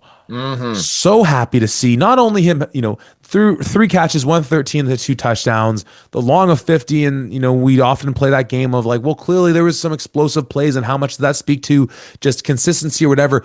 What he did that made them so great last year was being that explosive look for them. Yes, Vashon and Kane were arguably the most important receivers, the guys that were getting the bulk of the looks. And yes, Jacob Thomas, and some of these other guys, but Arsenault's ability to take the top off the defense, and they targeted him a few more times on those deep shots and just came down short on those. Again, a piece of that offense that we hadn't really been seeing thus far, and I'm happy about it, because it aids into what this Guelph offense can do to complement the run and give that passing attack a little more confidence. But in thinking about where Tristan Aboud's at in a year where we've seen him struggle at times very mightily, but also be injured, to know that he clearly still has the confidence in his guy to be able to sit back there and take those shots against, though it was a banged up Carleton defense, there still are good players and some strong players in that secondary. Still got guys like Jake Henderson, L. James Agamuto. Really liked what that signaled, for where of having that back in the offense, and the confidence from Aboud hooking up with his guy in Arsenault. Yeah, love to see that. And even with Tristan Aboud still does take off a couple of times and he rushes for 61 yards because he sees areas of opportunity or just gaps in the defense, rather than like we've seen previously in the earlier parts of the year, him sitting back there with that great offensive line for what felt like forever, first read, second read, third read, fourth read, fifth read. Okay, back to my first read, and still nobody was open, so he had to take off and run. This time it was much more, it would made sense for him to go, and he's finding Arsenal for those big plays, getting behind the defense, like you mentioned. Cornif as well, 2 catches for 61 yards. I believe he comes in near the latter part of the game, anyways, for a couple of those big, well, that one big catch for 56 yards, but still seeing him and Jacob Thomas, no Jared Tessier in this game. He is out with an injury as well, but to see Arsenal really step in to a Guelph receiving core that we've had a lot of question marks about and quite frankly outright challenged to be better was a great thing to see. This was just an overall good victory for the Guelph Griffins offensively. And we said it at the top, but a day where McCrae's able to rush for 2 touchdowns and pass for 2 touchdowns, just part of what made this offense so special last year that we just hadn't really been seeing. Now, again, I don't want to overestimate what this day means in the grand scheme of things because, yes, Mitch back on the O-line and in at center is huge and anchoring them down, but I still obviously would rather be Pyle there and Mitch in at left guard. I don't know if you know what Ethan's timeline is right there, but the combination of seeing this defense putting pressure on the quarterback, seeing what Masukis has added in light of losing Mortuzo, and now seeing Arsenault have those big shots down the field, seeing with Malloy back there, and I suppose if he's played 2 weeks now with the club on, then that injury, though it's not ideal, it shouldn't keep him out any further. And then so seeing that running attack, but then seeing McCrae give you all these other options, it's starting to feel like the Guelph team that I think we thought it could be. I still have major issues on specials, and kicking field goals again is something I have little faith in them doing right now, which is unfortunate. It'll be interesting to see them against the Test and Queens next week. So I'm still kind of I've been hurt by Guelph so far this year. And mostly I've been hurt because they've been hurt. It's not their fault, you know. I guess it's whatever. I don't want to jump full back on to say that this team is as good as we could have imagined them this year, because there still are some of those things that we need to see a little bit more consistently, and the special teams piece to boot. But just some of those key things seeing on the offensive and defensive side reflecting what I think we thought this team could be. Yeah, certainly. There's previous weeks, especially in that last week against McMaster, we didn't see anything of what we really thought this Griffin team could have been. But in this game, we saw flashes, and more than just a flash, like a real sustained bright light into where the potential of this team could truly be. Now, obviously, you're still dealing with a bunch of injuries. We mentioned Tessier being out still. Haven't seen Caleb Sargent at all this year. Still, if there's ever a time for you to say, you know what, I'm close to being completely 100% healthy, I'm close to being back playing, I'm coming back. It's not only for homecoming, but it's damn for sure playing against the Queens Gales in what would surely be a huge matchup and a huge victory if you were able to pull that off. So wouldn't be surprised if we see a couple more Griffins come back out onto the healthy side and get into that 55-man dress roster. But great to see flashes of where we thought they were in this game. As you mentioned, Guelph returning home for their homecoming game against Queens. And for Carleton, they get set for the Panda game the following day. Of course, a Panda that we will be in the house for. Tom, I don't know, is there anything, because obviously Ottawa's coming off the bye, we won't really have another opportunity to talk about it. We'll obviously talk about it on the Week 7 preview pod. Anything we need to let the folks know, or we want to sort of get out there about our trip down to Panda, to Ottawa, and everything there in between? We are literally going to be at the Guelph game on Saturday, picking up Dakota on our way back eastward through Toronto, on our way out to Ottawa, to then catch the Panda the next day on the Sunday. But anything the folks need to know about sort of what's going on with that? Well, first and foremost, the commitment that you and I have to covering this great game should not be understated. I literally went down to the one end of the 401 this past, and now I'm picking up Zach and Dakota, and we're going up to all the way up to the other end of the 401 here to cover this one off. But no, for the Panda game, the game is at 12 o'clock. We will be doing a game day live for that as well. We'll have the YouTube set up and everything where you can watch us. In this setting, it'll be a little bit different because since it's on a Sunday and it's the only game, we will actually be recapping all of the other games that have happened. So it'll be kind of a review slash preview for the Panda Bowl or the Panda game, but we will be live in person. When I went there a couple of months ago before the season had started, I was speaking with some of the fine folks at TD Place, and we are mapping out where we are going to be and what the setup's going to look like and everything. And I actually said, "Oh, like, what about a certain section over here?" She goes, "Oh, sorry, we can't do that. It's still at the time 2 months before training camp had kicked off, and all 24,000 seats were already sold out. They were looking for standing room only sections here they were trying to find areas, and we couldn't set up in certain spots because of that. So expect to have at bare minimum 24,000 people there, and we will be live and direct for it as well." Oh, I love it. Can't wait for that one. Tom, before we move into the final game we had on the OUA schedule, I don't know what to make of this, and I hate when we get to the end of the season. It's a love-hate thing. We have to parse through the various tie breaks amongst teams and where they're sitting at the moment. And frankly, maybe it would have made more sense to even wait till we finish talking about Windsor and Waterloo, because they're all part of this conversation as well right now. Because we have the two undefeated teams waiting to face each other in Laurier and Western at the top of the OUA standings. And you have Queens at 4-2, and frankly, looking to end up with only wins added into that column. Windsor at 3-2, they have a tough end of their schedule as we know it. Ottawa at 3-2, very much have their fate in their hands. But Carleton at 2-3 now. York at 2-3 now. Carleton having the tiebreak there. Guelph at 2-4, having not had their bye week yet. Still having York on the schedule. Mac at 1-4 with UofT coming up and a tiebreak against Guelph. Waterloo at 1-5 with York coming into their house. I'm saying all this and saying that, like often is the case at the end of the season, my brain's already hurting because of all the tiebreak scenarios that we're going to have to go through in this one. I don't know if you have anything to add into the mix on just looking at the standings as is right now. It's going to be a brutal headache of a time trying to sort this one out. There's a scenario here where, depending on obviously a bunch of different factors, there could be three teams at 3-5 trying to vie and make into the final spot of the playoffs. It would just be a nightmare kind of scenario here to try to work out in the final week of the season.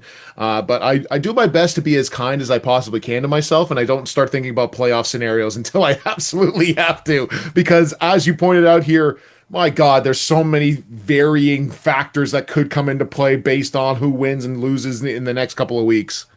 Well, then let's go from something you don't really want to talk all that much about to something I know you want to talk as much as you can about. And to do so, let's take our talents down to the end of the 401, under the shadow of those golden arches, a little town called Little Rock, Arkansas, a place known as Wind City, Ontario. The Windsor Lancers played host to the Waterloo Warriors and shut the door. They were so welcoming to you, Tom, yet so rude to those Warriors and just kicking them right out. Final score, Windsor 32, Waterloo 0. Tom, I have nothing to set this up with other than to say, take it away, my friend. Oh, my goodness. My appreciation for the folks at Windsor could not be higher. The way I was immediately welcomed in to that facility and that place, and how appreciative everybody was that I had made the trip down to come out there and be there, was something that was just so spectacular, and I cannot thank people enough. I got to meet Mama Talbot and the grandparents, as well, as they mentioned how insane it was growing up with 4 young children, the oldest being a daughter who played soccer, at least her final year, soccer for the Windsor Lancers, and then 3 boys are all playing at the exact same time, who all got meaningful minutes and made plays in this game. I spoke to the father and mother of one Marco Piccioni. The Piccionis, phenomenal people from Guelph. Also said something to me. I can't remember if you and I had talked about this before, but what would you call somebody who is from Guelph? Like somebody you would be like, "Oh, I'm from Ontario. I'm an Ontarian." What would you call somebody from Guelph? Is it Guelphite? It is Guelphite. Yeah. They mentioned that. They were like, "Oh yeah, we're a couple of Guelphites," and that kind of caught me off guard. Yeah. Here. But once again, phenomenal, lovely people came up and said hi. They listened to the podcast as well. We can do better, Guelph. And then finally getting a chance to see my girl and Katie, who set us up first with that card that we got in the first two t-shirts. What a lovely human being she is. Meeting the Windsor super fans and Ralph down there. It was just, I could not mention enough. And then I actually stepped out onto the field in pre-practice and got a chance to talk to the legendary Patrick Donovan and getting a chance to pick his brain and just talk to him about a bunch of stuff. And it was worth noting, I was talking to the Piccionis before and just mentioning, yeah, like obviously Marco made a great decision here. What the Cercellis have been doing here has really been fantastic. And they cut me off and said, and Patrick Donovan. Because he came here because of Patrick Donovan, first and foremost. The Cercellis are incredible people, and obviously you would want to play for them. But what Donovan means to this defense and this team as a whole cannot be understated. And getting a chance to speak with him again in person and to really just chop it up, it was there's no question in my mind why people think that way.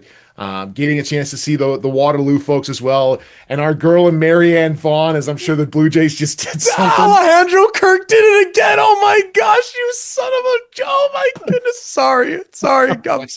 I'm sorry. This wasn't even the grand slam. This was the three. Oh my god. Sorry. Keep going. Let's focus on the football podcast we're supposed to be, because this will all be old news for anybody listening to this. It's not new for me. It's not old for me. I'm sorry, Tom. Continue. But it was a great time getting a chance to see everybody, and Marianne Vaughn being down there from that Waterloo side. She is a lovely human being, and getting a chance to obviously talk to our guys in Coach Conway, K-Mac, and in Coach Bertoya. It was just such an incredible experience. And of course, couldn't be down on the field without I talked to one Donovan. I talked to the Don as well, getting a chance to see Coach Cercelli and speak to him and everything. It was just incredible. And then even meeting our dude in Robert Springer and getting a chance to talk to him about how much of a fan we've been of him for so long and everything. And then you cap it all off with, I got to call the game as a color commentator next to the one and only Brett Hedges, who is one of the very best doing it. And getting a chance to work with him just made my life so easy. And I really cannot say enough outstanding things about my experience down in Windsor. You've got to find your way down there. It's certainly on the bucket. Look, I'm getting Ottawa out of the way this year. I'll do my best for Windsor next year. So the experience being in the house, you got to see those lights flash on and off a few times in the house. And as you mentioned, getting to see all three Talbots in action, which obviously it means, if you didn't watch it yourself, that for the first time we had 21 back on the field in Liam Talbot. Now, based on the numbers, nothing to write home about, but we also happen to see what I think is fair to say, at least from this year so far, Nick Domofsky's best game as a Lancer. Nothing to, again, to knock your socks off, but the consistency across the board, doing it both in the air and, as we've seen more and more, with his feet opportunistically. From what you saw with the way they were using Talbot, was there anything there to be able to sort of divine that the impact that Talbot has goes beyond the numbers that we see him have when the ball's in his hands? We talk about that so often with, and they have a guy in Triflin who kind of is that big receiver for them. But with some of these teams, whether it's Tuioti and Queens, whether it's Dankers, some of those big receiving bodies that can make a quarterback's life easier. Was it noticeable seeing Liam Talbot ease Domofsky's day in some regards, even though the numbers don't necessarily tell that same story? Yeah, absolutely. I mean, Andrew Delaney being out of the lineup here is a big loss in the run game. And so one of Liam Talbot's specialties, they say, we need you to be another running back for us. And while it only says here four rushes for 21 yards, I think he had some more than that, if I remember correctly. But regardless, he comes in and he rushes the ball just as well as anybody. And he's able to just create another facet that you have to watch out for. Waibi Mumbo was so impressive. And yes, what he was able to do was incredible, because not only is he a strong running back, but the patience and the vision that I saw from Mumbo was truly incredible, waiting for his blocks to set up and then taking off for that big 26-yard touchdown run that he had, and having Liam Talbot in there as that accent to what he was doing was a great addition here. We know that Talbot has such an incredible ability to be out in the passing game as well with the rest of this team and how they were operating. They just didn't need him. There was more of a need at running back, and so he came in and made a difference there. Now, just flipping the script a little bit, because it's a Waterloo defense that, we've been bullish on all year. We see Windsor put up the 32, which is a nice outing for them, as we already highlighted, on large part on the foot of Brady Litzter in terms of limiting or in terms of putting up the points on the day. For Waterloo defensively, we talk about how good it's been seeing Keyshawn Bowen, how they're using him off the edge, seeing some of those guys on the defensive front being able to have good days. It's becoming more and more apparent that it really is, as we kind of knew going into this year, it's really Omaseni and company. And though, of course, Windsor's able to move the ball on them, I mean, Omaseni just continues to ball out. Tom, seeing him up close or from the press box, talk to me about the day that he had, because I certainly remember the Waterloo UofT game, just how he held everything down in the middle of the field when UofT was trying to utilize some quarterback draws on him. I mean, seeing him in person is really something to behold, and I'm curious what your perspective was watching him live in this one, where he racks up, what was the number here, 12 and a half tackles on the day of all kinds in terms of who he's trying to chase down and contain for Windsor. Yeah, Michael Omaseni cannot be understated. He is a phenomenal linebacker, and even in his young career, he's only going to get better and better for this Waterloo squad. A D line that was out in front of him that I thought did a good job. And Dominique Walker, along with the rest of those guys, did some really good things there that kept Omaseni free for the most part and allowed him to make all those tackles, including some tackles on special teams as well. There's one that sticks out in my head. There was a field goal attempt that Evan Astolfo unfortunately missed, and Windsor's taking it out of the end zone. I believe it was one of the other Talbot brothers who's taking it out of the end zone. And if not for Michael Omaseni, with a great job tracking him down and making a tackle, Talbot might have been taking that off to the house.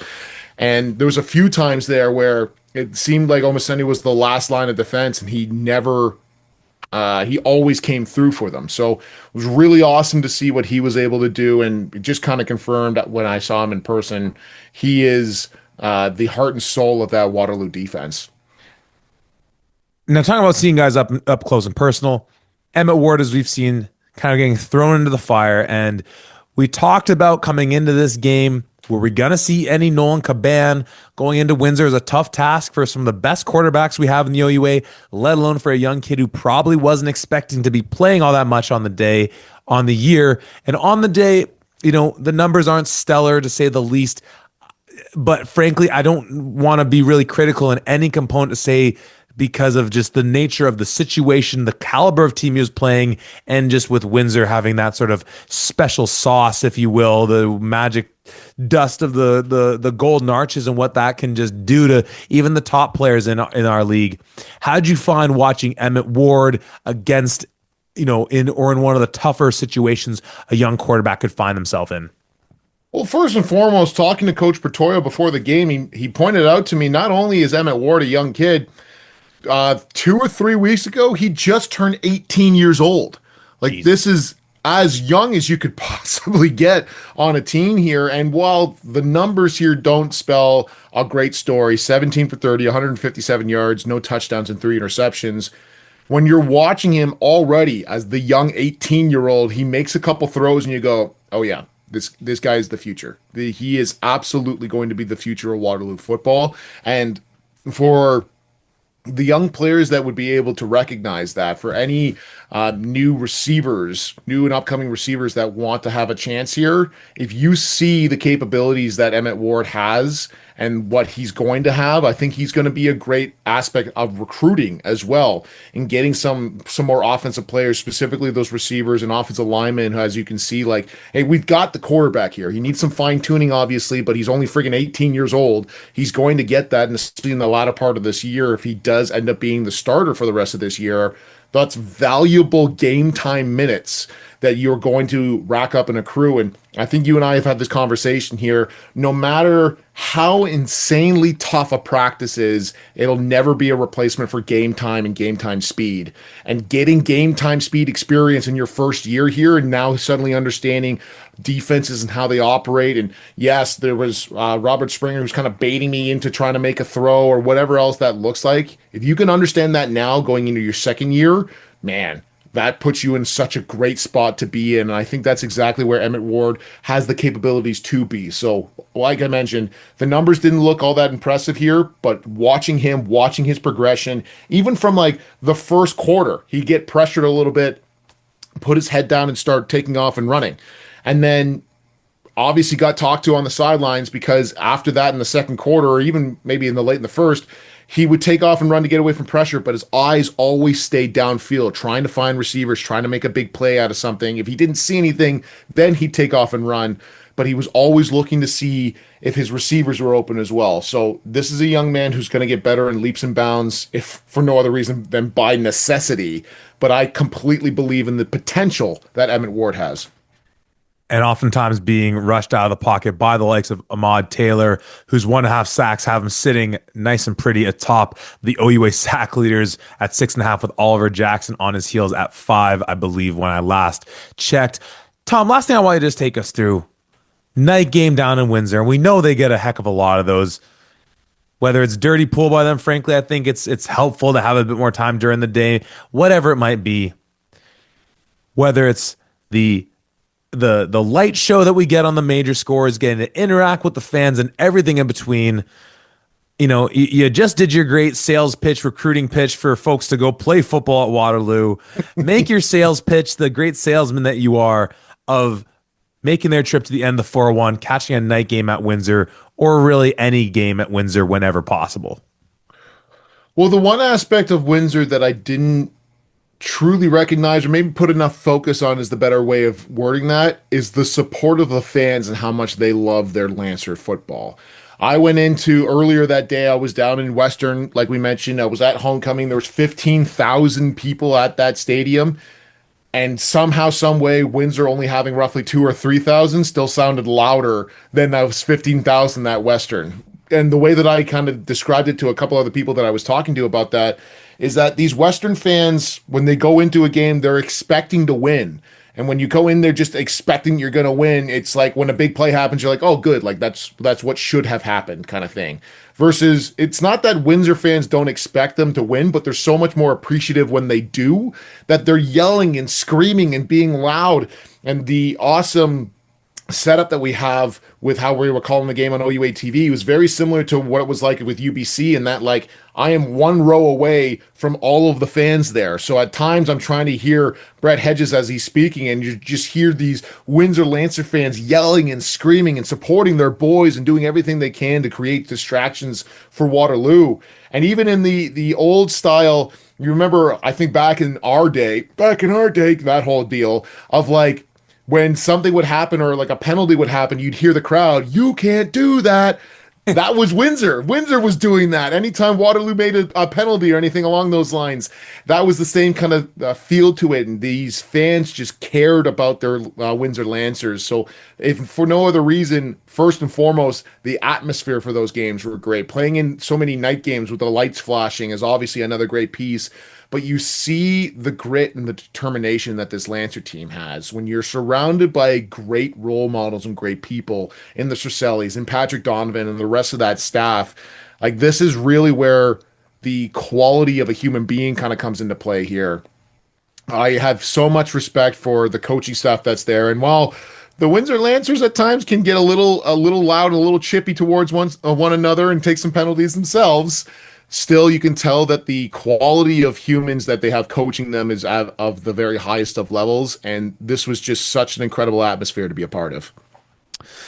I'd love to hear all of that. It's obviously a team that just you never want to have to see come into your building or go into their building. Whatever it is, the magic of the Don and the imprint he's had on that program and that community, it's a special thing to see nonetheless. And we're gonna see if that home cooking can keep them in a competitive game against the Western Mustangs, who are coming to visit them next week in a game that, with this end of the schedule for Windsor is supremely tough. And frankly, it's the week after that one, the Thanksgiving weekend, where we see them take on Ottawa, where that might be a game with that last home playoff, first round home playoff game on the line for it. For Waterloo, they look to bounce back off of this one against the York Lions team that's going to be visiting them at Warrior Field. Both those games, all those games next Saturday at 1 o'clock. Tom, final thoughts on the OUA schedule for the week?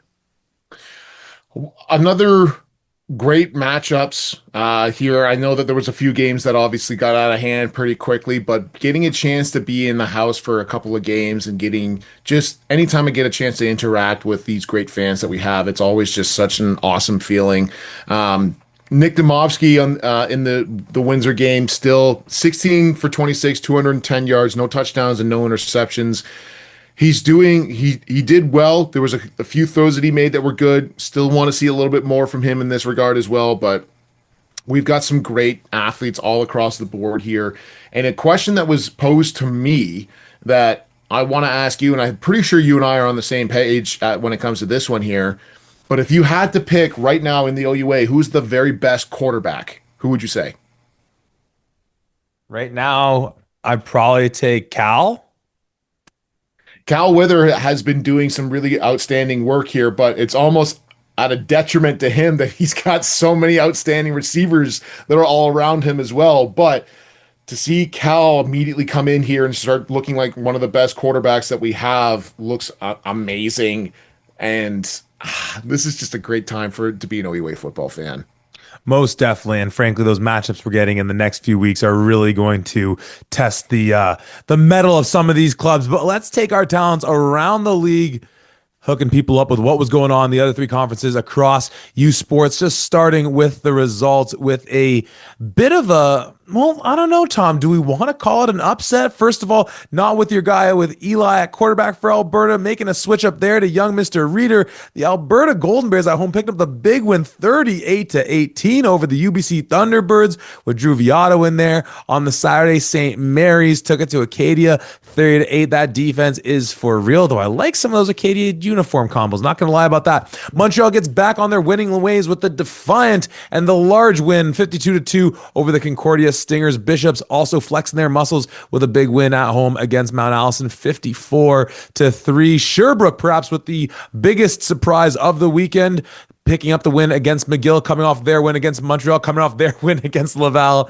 Sherbrooke 34, McGill 21. McGill came back late in that one a bit to make it close, but Sherbrooke pulled away. Saskatchewan with a big win at Calgary, tight early on. Calgary, again, is that kind of weird team, keeping it tight early, picking up a lead early, but no match for the Huskies. And last but certainly not least, the Regina Rams pick up the big win at home against the essentially Jackson Tuchinski less Manitoba Bisons.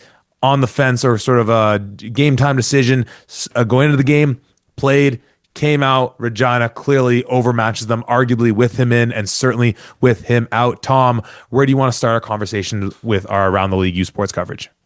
Well, first off, got to give a shout out to Coach Bone and Coach Jean-Gab Poulin with the Alberta Golden Bears picking up their first win. Coach Bone as the head coach, first-time head coach, and Coach Jean-Gab Poulin as the first time as a defensive coordinator in USports, and doing it in a pretty convincing fashion as well, beating UBC 38-18. I mean, there was a lot of things to really be excited about here. We saw the first iteration of Trey Ryder in place of Eli Hetlinger, and he does well, 20 for 27, 281 yards and 2 touchdowns. In my mind, I think that while certainly Alberta's sitting at 0-3 or 0-4 at the time going into this, you have to make a change. You want to make sure that you're putting your best foot forward and everything. I think this is something of a false positive in that This is a UBC squad that was suffering in the back end and giving up a lot of passing yards. And I think that if Eli had been in there, he would have done something great. But I don't want to take anything away from Trey and what he was able to do here. Chevy Thomas, 5 catches for 112 yards. Carter Kettle is one of the best athletes that I've seen. 9 catches for 111 yards and 2 touchdowns himself. He was really impressive when I watched him, and I watched this game on the Friday night here. And from the UBC side of things, obviously some stuff to clean up in that secondary defensively. But the day for Viato only going 16 for 27, and more than anything, and I was following it along. I caught most of the second half of this one. Really not seeing Shamar McBean have a presence in this game, which I don't know whether it's to credit Gab Poulin's defense or whether it was something offensively or an injury, but that was a big one, seeing him not really be able to produce. But nonetheless, good to see Alberta get their offense really going, whether it was the matchup, whether it was the switch going to Reader. Opio Shanubi with one of his more effective days on the ground, still not as explosive as I think we can expect from him, but a good overall day from them. But honestly, the game that was, though by the numbers, ultimately not all that fascinating, was early on really interesting, was this Sask win over Calgary, 45-22, and a game where early on Calgary is putting themselves in position to score early. They get the strip sack fumble on Anson, and then they punch it in using their backup quarterback in Zakruski, doing some quarterback runs to be able to punch it in. But ultimately, not as mistake-laden a day by Calgary as we saw the week prior in that big UBC comeback win. And now, of course, with UBC kind of getting taken to them by Alberta, we're trying to reevaluate what we think we know about all these teams.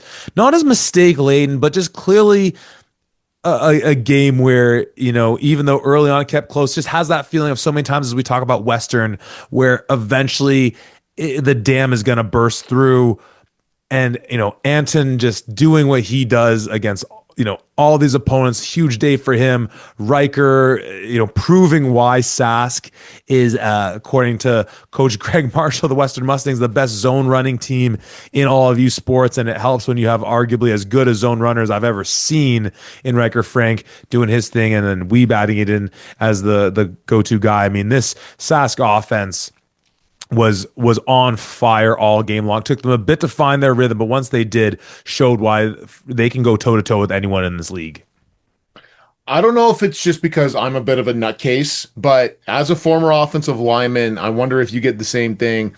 When I watch a lot of some of these running backs and the way that they go, I immediately go, man, I would love to block for a guy like that. Yeah. And I had some great guys, obviously, that I played with, whatever. But when I watch Riker Frank, all I can think of is, man, I would love to block for him, block for a running back like this. What he's able to do, that stiff arm that he had in that Calgary game, yeah, that's just a thing of beauty there. But Anton Ammonroot, I mean, you talk about one of the very best quarterbacks we have in this league, period. 23 for 32, 429 yards and 5 touchdowns, 3 of them going to Daniel Weeb. The connection that they have between the two of them, and like you said, it took this offense a little bit of time to get going, but once they got going, it was like an avalanche. You just couldn't stop it. The one thing from Calgary I want to highlight, and it seems like it's his first year for them, which makes sense because you can flip a coin, and if they play for Calgary, it's either their first year or their fourth year. But seeing the assertion in the last 2 weeks of Zion Grant, a receiver for them, the huge day against UBC, another touchdown for him on this day. The kid's super athletic, and just giving that Shan offense just a little bit of, okay, if we can get it into his hands, we know that we can make some special things happen.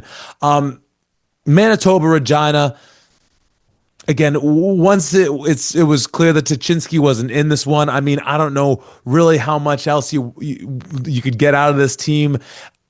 I mean, the day Erickson had on the ground, again, making the case for himself as maybe one of the best runners, clearly the best runner we have in CanWest, which I thought was a title we'd be given to the running back on the other side of this affair, and Braden Stubbs. But whether it was because the Rams with that stellar defense could hone in that much more on the running attack, knowing Tuchinski was out, really impressive that they were not only able to obviously slow down the passing attack for Manitoba, given with Tuchinski being out, but to slow down them on the rush as well was, when you're missing a starting quarterback, it's hard to be that critical of a team, but doggone it, did Regina really have an impressive bounce back win against a tough Manitoba team when they really needed it off that emotional loss to Saskatchewan the week before. Yeah, certainly getting a bounce back victory like this has got to feel good. And Regina not only hosting this, but played at Mosaic Stadium for this game as well in the big fashion. Noah Pelche, 13 for 24, 165 yards and a touchdown. And like you said, Erickson on the ground, 165 yards himself and 2 touchdowns. This is an offense that can really just be flexible in that. If they need Peltier and the rest of this receiving core to go off, they can. Obviously, we saw that. I saw that in person against UBC. I mean, Marshall Erickson seems to be like, regardless of who they're playing against, and if you need me or not, I'm still going to go for a buck 50 on the ground, just because that's what I can do here. So, really impressed with the Regina Rams here, but once again, like you mentioned, the moment that Jackson Tatinsky is not starting for these Manitoba Bisons, you know it was going to be a long day for him. And the usual suspects in Sombach and Platt intercepting the ball for that Rams defense. It's, again, hey, look, there are some good teams in this conference that we know can, on any given Sunday, any given Saturday, pick up a win. But at the end of the day, it seems like more and more we're on a road to a Battle Saskatchewan repeat in that Hardy Cup going into as we near the end of the regular season schedule here. Tom, AUS action, RSEQ action. Really the only game of note, AUS was very chalk, and that Montreal game was as chalk as you could expect it to be. The McGill game, and frankly, we've yet to really do a proper deep dive into Sherbrooke. We're doing the best we can to expand our coverage a little more slower, perhaps in Quebec, but seems to reflect what you would come to learn less about Sherbrooke and more of McGill, and maybe being a bit of this Jekyll and Hyde team, seeing Dr. Jekyll come out last week in the win against Montreal, and then Mr. Hyde coming out. Or maybe Mr. Hyde is the preferred one when you win a game. It's the monster coming out, and the more quiet doctor in Dr. Jekyll being the one that shows up when the team just kind of shoots themselves in the foot a little bit. That seems to be what we've discerned, what you've been able to learn, getting in touch with there's different folks around RSEQ football and the read on these Redbirds. Yeah, exactly that. I think this McGill squad really has a lot of capabilities to do some great things, but anytime you continuously shoot yourself in the foot, that's really where it becomes difficult to get things done. The one that sticks out for me, yes, ELR has an interception on the day, but it's the 12 penalties for 94 yards that really sticks out. And anytime you're doing that, you're shooting yourself in the foot and really just not allowing to put your best foot forward, as it were. Jeremy Fife, 20 for 26, 279 yards and 2 touchdowns for the Sherbrooke Verte, or does a great job. But Jonathan Martel Joseph, running back, 16 attempts, 186 yards and a touchdown here, including a long of 71. Sherbrooke is just the entirety of the RSEQ outside of Laval and Montreal is just such a crapshoot, it seems like, where any team can win at any time, and even put in Montreal and potentially Laval in there, depending on how the rest of this season goes. But a great job by Sherbrooke pulling out this win against the McGill team that had just recently beaten the Carabin the week prior. Yeah. No, it's all topsy-turvy, and of course the Carabin didn't think much of that loss because they just got right back on their winning ways with the big win against Concordia. Out in the AUS, games are pretty much chalk. For St. Mary's, the big day by the defense, holding Acadia to the 8 points, seeing Ryan Butler pick up his 4th interception for them, really cementing him as one of the key ball hawks out at the AUS. I'm slightly concerned, though, and especially as we're seeing Bishops on the other hand pick up the very big win against Mount A, and however you want to compare Mount A and Acadia. I'm trying to remember. I think Acadia picked up the win in their matchup earlier this year. Maybe we haven't seen that matchup yet. I'm trying to go through the memory banks of what's been so far a riveting USports season, but that offense for St. Mary's, despite some early outings that gave us a bit of hope, and I think Shibley can still be a formative player for them. 7 for 14, 157, 1 touchdown, 1 interception, though. I think when you compare what he brings to the table to Justin Quirion, and then, of course, into Silas Fagnon, yes, this defense for St. Mary's is very formidable. but I think we might be starting to see, especially with Silas healthy, a bit of a separation where unless this defense comes up with a mighty, mighty game, which is what got them into that Loney Bowl last year and nearly won it for them, I think those matchups overall are where I would still end up having St. FX and Bishops maybe a touch ahead of them, but it's still hard to get that win St. Mary's had over Bishops out of my head. It's still this kind of just ring around the rosy with those three teams. And I don't know if this week cleared up too much, other than I would have liked to have seen St. Mary's get a little bit more offensively going. Yeah, I'm right there with you. And they did. Acadia has played Mount Allison twice this year, and Acadia has won both times. But exactly like you mentioned, Acadia very clearly struggling this year. I think that's a fair point to say. I would want to see St. Mary's really take advantage of this and go off. Like we've seen in some of the other OUA teams, we saw a Laurier squad do something very similar, and I would not necessarily put St. Mary's in the same category as Laurier, but it's still a very similar scenario where let's see what this offense can really do against the Acadia squad that is struggling so far into this year, and we're not quite seeing that, especially from the quarterback spot. I mean, Liam Legge, 19 attempts on the ground for 147 yards, and Malik Williams, 16 attempts for 80 yards and a touchdown. The run game's certainly decently there, but Justin Shibley completes 7 passes on 14 attempts for 157 yards, 1 touchdown, 1 interception.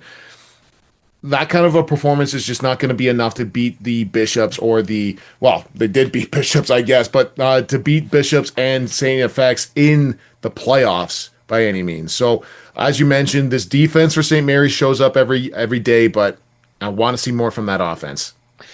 Most definitely. And for Bishops, again, yes, the fact that St. Mary's picked up that big win for sure, that's hard not to take into consideration. And yes, Mount Allison's clearly been at the weaker spot of that conference thus far. But that Bishops team defensively, where we're starting to see a bit more of the pass rush pick up from where we saw last year. They end up the season last year second to only Laval. I think it was something like 27 sacks, something of that nature.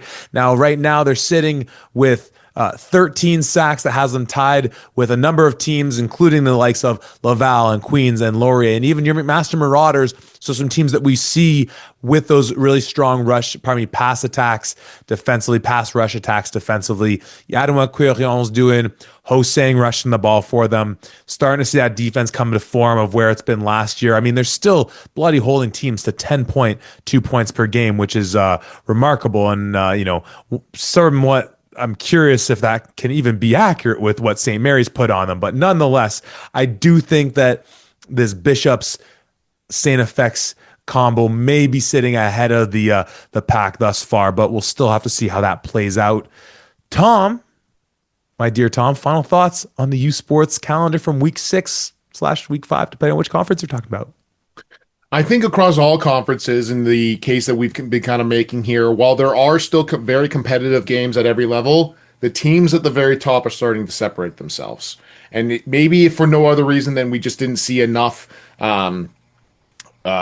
examples of that earlier on in the season, but you can start to really see Saskatchewan and Regina starting to separate from the rest of the CanWest. You're starting to see the 3 teams out in the AUS starting to do the same thing. Obviously, in the RSEQ, we knew the 2 teams that were going to be doing that.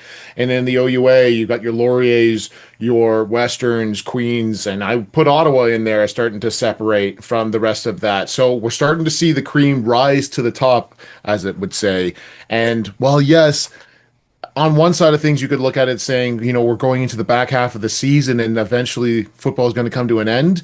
On the other half, you can start to say, we haven't even seen the very best games that we're going to see all year yet. The very best football is still in front of us, folks, and that's another reason to smile. And of course, one of the best games we always get is the Panda game, which, as we've already talked about, we will be in the house for. If you're going to be there, please let us know. We'll try to find you before, during, after, whenever it will be. We know it's such a great celebration of Canadian football. We are so grateful to be part of that celebration for this year. though unfortunately a year late to be there at the 55th Panda, but nonetheless, so happy to be there. Tom, outstanding job by you as always. I can't wait to be setting up those weeks of games. We're obviously going to have the Game Day Live reviewing the Week 7's Saturday games. Maybe that'll be our Week 7 review podcast. Maybe we'll be the sickos we normally are and go home at like 2 in the morning and record a whole other one. The world's our oyster, but we got a preview pod coming your way before we get there. So we'll be right here at the 55.